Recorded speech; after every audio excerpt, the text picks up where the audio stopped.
Summertime travelers on West Coast Highway number 4 can count on two things: scenic views and paving crews.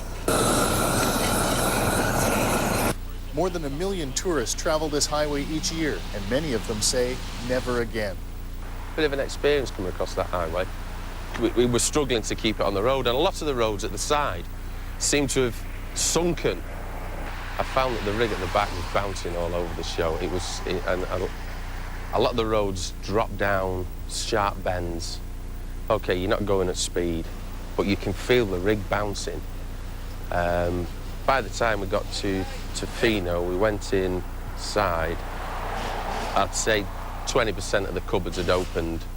There was plates smashed all over the floor, and we just thought, right, I think it's a priority for the local government to get the road sorted.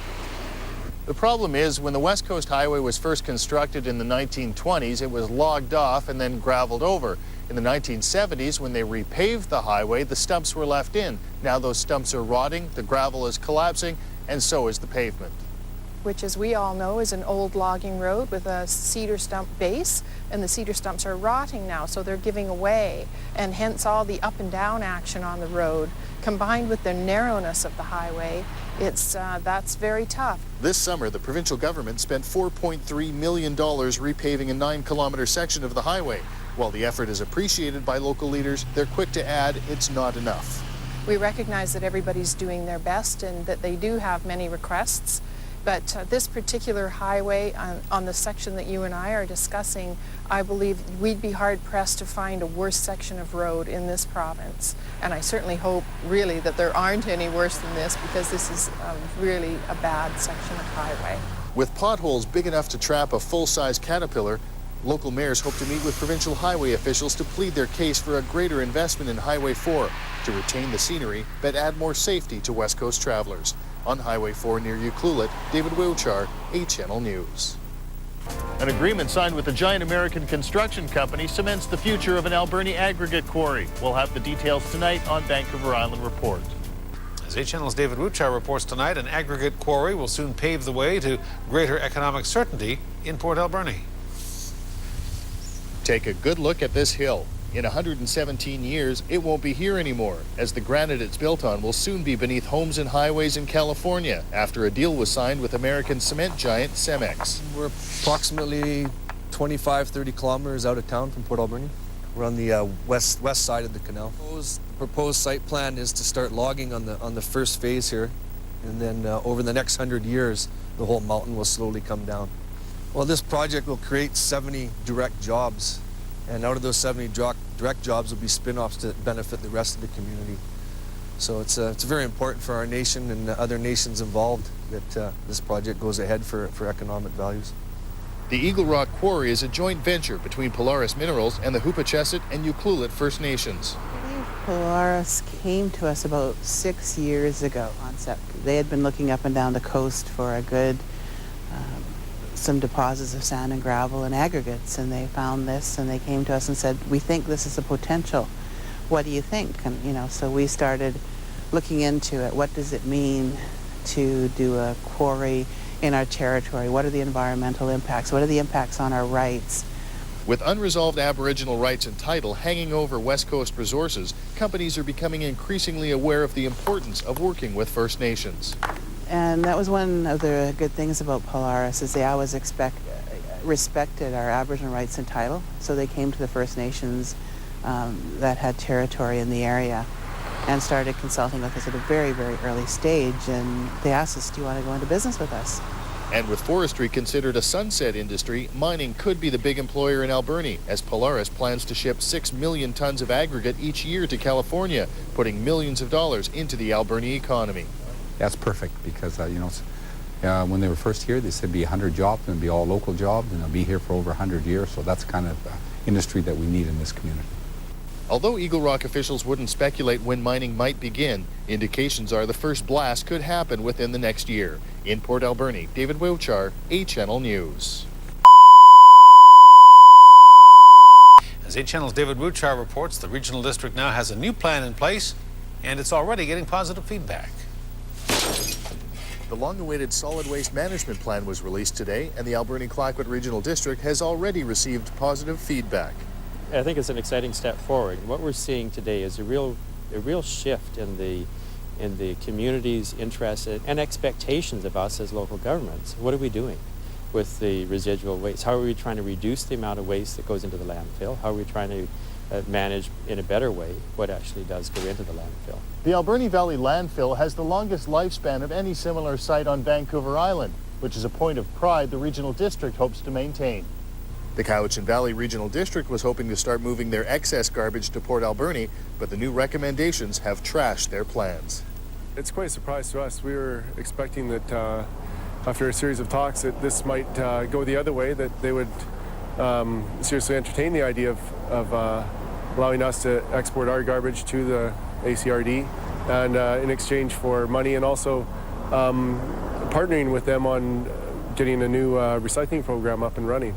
So that's, I think, part of their plan, and now I'm not sure how they're going to fund all that, so that's the question in my mind. The Sechot First Nation, whose lands bordered the landfill, have spoken out against out-of-town trash since the proposal surfaced last year. In Sechot's mind, we have all the traffic travels right through our traditional territory, right up through our roads. You know, townships should be tending to their own garbage. I think we all have our own problems with waste management, and we should all be finding solutions in our own backyard. Alberni environmentalists are also pleased their recommendations were taken to heart.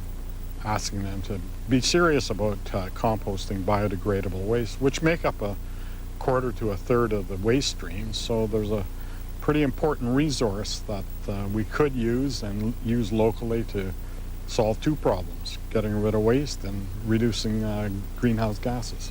The ACRD will now embark on a series of public consultation sessions before forwarding the plan to the Ministry of Environment for final approval.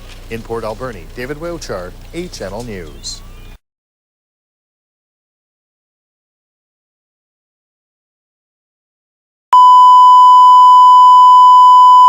Break officially ends for the boys in the BCHL tonight as all 3 island teams are in action.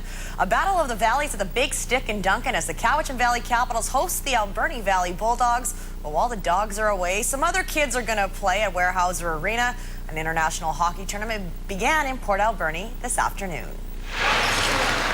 It's the second running of the Alberni Valley Midget International Tournament, and this time around, teams have come from as far as California to take part. Throw in a team from Calgary plus the top teams from Vancouver Island and the Lower Mainland, and you have got the ingredients for a spectacular weekend. The California Gold Rush, they play out of Sacramento and say they can't get this kind of competition down south. There's only about 11 or 12 teams at our level there, so you end up playing the same teams over and over again. So for tournaments, we try to do something a little different in going, away and try to get some, different teams in. So this was just a nice trip for us. Heard a lot of good things about the tournament, so figured we'd give this one a try. They tend to play the same teams all the time, getting put into those pools where it's all American teams, so they wanted to come to a tournament where they could play different competition, and here they'll play teams that they never happened to see. Everybody seems to have a holiday nightmare travel story, and the Calgary Blazers are no exception. The team was fogged in and couldn't land in Nanaimo last night, so they ended up in Victoria, where they took a bus to Port Alberni, only to discover that their gear was still in Vancouver. It was during our interview that the gear was delivered with only 2 hours to go until game time. And basically right now all we're waiting for is the gear so we can get ready. We play at 2:15 this afternoon, so hopefully we can have all our gear here and be ready to go. Please. So as we speak right now, it might roll in here right now. Well, the thing is, I haven't ran in and told all the players yet. It's on its way.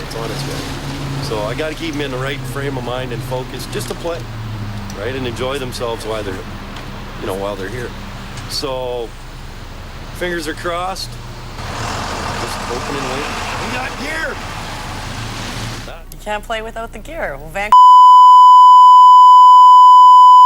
Much more news still ahead. Vancouver Island Report is coming up next. Port Alberni is home to arguably the world's oldest polar bear swimmer. We'll introduce you to 92-year-old Jim Rutherford tonight on Vancouver Island Report. Save on foods. You may be wondering what would make someone want to take the icy plunge and why they would do it. For the answer to those questions, we sent 8 Channel's David Wiwchar to find out. from one of the world's oldest polar bear swimmers, a 92-year-old Port Alberni man. The 19th annual Port Alberni Polar Bear Swim featured the usual array of costumes and New Year's revelers, but what sets this swim apart is one man, 92-year-old Jim Rutherford. Seems to get the public together to come out to see me, and you know, it's good for the city, good for the gyros. I'm a city man. I believe in the city. Lived here since 1934. A retired mill worker, Jim wanted to participate in the Polar Bear Swim since its inception 19 years ago, but his wife Evelyn didn't want him to do it. After her passing 10 years ago, he decided to enter and has become a fixture of the event ever since. My wife wouldn't let me do it when she was alive. She said, it'll kill you. So the year she died, I did it. I do it for the Special Olympic kids. What does your family think about you going in the Polar Bear Swim? Oh, they're all behind me. Yeah. They think it's great that I can do it. Yeah, I think it's great I can do it too. Yeah. His 8 children and dozens of grandchildren and great-grandchildren aren't quite ready to join him in the frigid waters of the Somas River just yet, but they fully support him. Oh, completely support him. We do some fundraising for him to support the Special Olympics with his charities, and we think it's a wonderful thing he does. Oh, I think we think it's pretty marvelous. He's an energetic young fellow. Age is what they say is only a matter of the mind, and he's as young as ever. 2 years ago, at age 90, he raised $900 for the Alberni Gyro Club and Special Olympics. This year, he raised more than $400.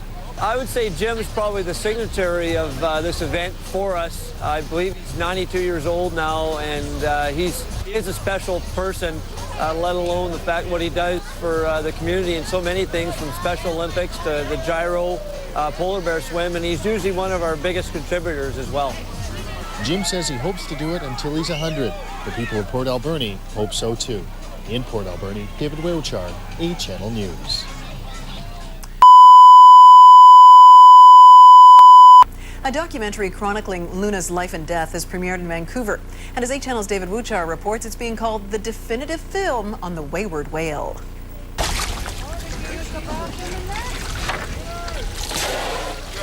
When Luna arrived in Nootka Sound, the world changed. Here was a whale that wanted to be with people almost as much as people wanted to be with him. And when the Wiwchar First Nations fought to keep him free from a Department of Fisheries and Oceans net pen, the world watched in amazement. Just after Luna arrived, 2 writers came to do a magazine article on the whale. They stayed, and 4 years later have premiered what is being called the definitive documentary on Luna. We've been working on this story for 3.5 years. Started as a magazine article, then we got a book assignment, and now the documentary film. So it's been a long haul, but a good haul, very interesting. It was wonderful to get this audience reaction. I think people really enjoyed the film, even people that have very different perspectives on Luna. There was a lot of applause, so we were delighted to have had the premiere here in Vancouver. It was a transcendent experience that changed our views on First Nations and changed our views on animals, because what we saw there was like nothing we had seen or experienced before. The world premiere at the Vancouver International Film Festival was sold out this weekend, and even those who know Luna's story best were impressed by the film. It was great. It was really very emotional to see. It was really good to see, and it was, good to hear everybody else's point of view other than our point of view. It was very touching. Even I got emotional on there a few times. And, I tell my family to come here to watch that movie. Despite Luna's tragic end in March of last year, the filmmakers still go back to the waters where they befriended a whale. One of the things about Luna was that he came to humans hungry for something, and it wasn't food, it was friendship. These are very social animals, and there's still a lot we need to learn about the connections we have to the natural world. And we hope that after people leave this film, they'll have that sense that we can be friends to our natural world. Every morning in the edit room, I meet Luna again. Every night I say goodbye to him again. And now that the film is out, I kind of have to let go of him and let everybody else get to know him again. Having already won awards in the United States, Saving Luna will be shown again Tuesday night in Vancouver and is up for the Best Canadian Film at the festival, as well as National Film Board prizes. In Vancouver, David Wiwchar, 8 Channel News. There's much more news still to come.